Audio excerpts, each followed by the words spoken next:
Hello, everyone. I am so excited to be here with you today. This is Utter Hoops. I am Chris Utter. Probably, if you spoke to people who know me and told them that I'm trying to create some content, they would be pretty surprised. But if you told them that it's for basketball reasons, I think that they would understand. So, I'm going to try to accomplish two things here in this first short video.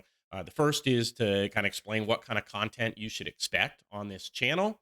And the second is to introduce myself, tell you a little bit about my background and where I'm coming from as I deliver some of this content. So, I'm a coach's son. I grew up around basketball my entire life. I was told I went to my first basketball game when I was 2 weeks old. And I basically grew up sitting on the bench of my dad's games, watching, learning, both from the playing side and coaching side. You may have noticed as well, I've got a decent amount of Arizona gear behind me here. I grew up in Tucson, Arizona, and grew up an Arizona Wildcats fan. Damon Stoudemire was my first favorite player. Watched the Lute Olson teams make Final Fours repeatedly in my youth. And I'm pretty encouraged by the job that Tommy Lloyd is now doing at the U of A. So I may cover some Wildcat content here as well. I did go to the U of A. I studied engineering, and after graduating, I've worked in data science and optimization software development for the past 15 years. I now work in program management, maintaining a portfolio of different optimization products. But I never got away from the game that I loved. I helped coach alongside my dad at the high school level for 14 years. I'm on a local nonprofit board for a youth hoops facility, I've kept studying the game, specifically the analytics side, as that has really evolved and it matches kind of my technical background as well as coaching strategy and team building.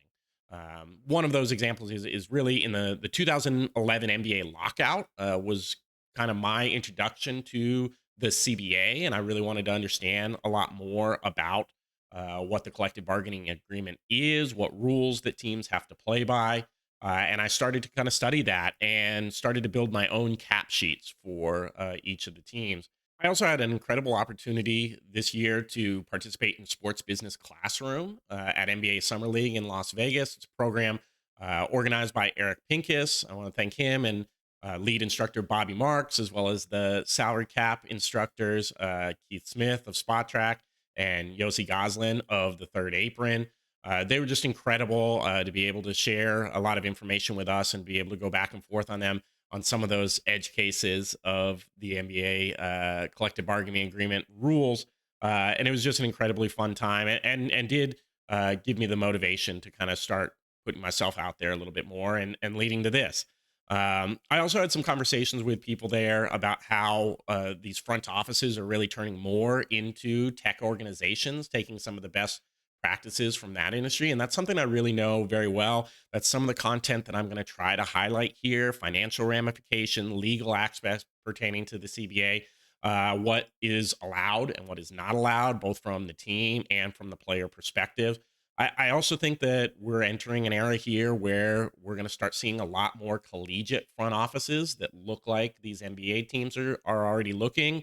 I think there's going to be a lot of opportunity in that area. We recently had the House settlement that set a salary cap along the program, the university level. I think it is very possible in the next 10 years that we actually see a collective bargaining agreement between men's basketball players and the men's basketball programs, which would really revolutionize the way that the game is managed in the background and again, kind of to the team building aspect, which is an interest of mine. That doesn't necessarily mean that we won't talk ball here. I certainly will have some times where I see an after timeout play that really intrigues me, or I want to talk about some patterns that I've seen in defensive ball screen coverages. I think we're going to hit a kind of across the board on a lot of those different aspects and just trying to find more people that want to talk basketball with me. That's really the main goal that I'm trying to accomplish here. In addition to YouTube, I have posted a couple of articles to my Substack. That's at substack.utterhoops.com. You can follow me on X or on Blue Sky at Utter Hoops. I'm still trying to figure out for live games this season what's going to be the best platform for me to share thoughts as games are going. But I'm sure that if you'll stay tuned, you'll get that information as well. So yeah, we're going to talk NBA. We're going to talk college.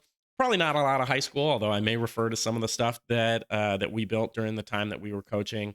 Whatever it is, I'm just happy to be here. There's not much better to be doing than to be talking basketball, and I just want to thank you all for joining. And I'll catch you all in the next video. Thank you.